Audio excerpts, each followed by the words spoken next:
أولا سيدي، علينا أن نكون صادقين صرحاء.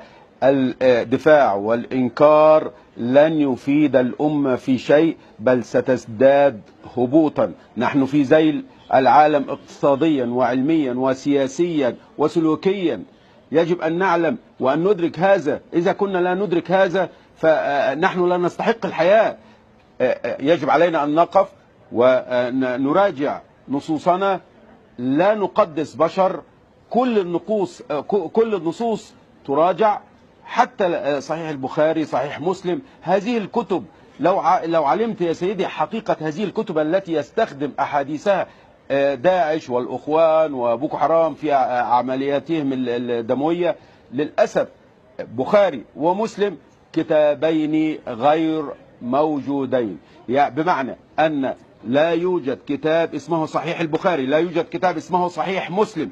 محمد عبد الله البخاري من بخارى خراسان الكبرى اللي هي اوزبكستان حاليا لم يكتب كتاب اسمه صحيح البخاري، والا كان بين ايدينا مخطوطه اسمها صحيح البخاري. هو حسب كتب اوزبكستان ما تقول كان كفيفا ومات، عاش كفيفا ومات كفيفا. كان لا يجيد العربيه. كيف سيفحص ويمحص 600,000 حديث في خلال 3 سنوات أو 4 سنوات كما قال التاريخ؟ هذا كلام لا يعقله إنسان. عظيم. وصلت الفكرة. لو كان هناك كتاب صحيح البخاري أين المخطوطة؟ وصلت الفكرة. صحيح مسلم، معلش نقطة صحيح مسلم.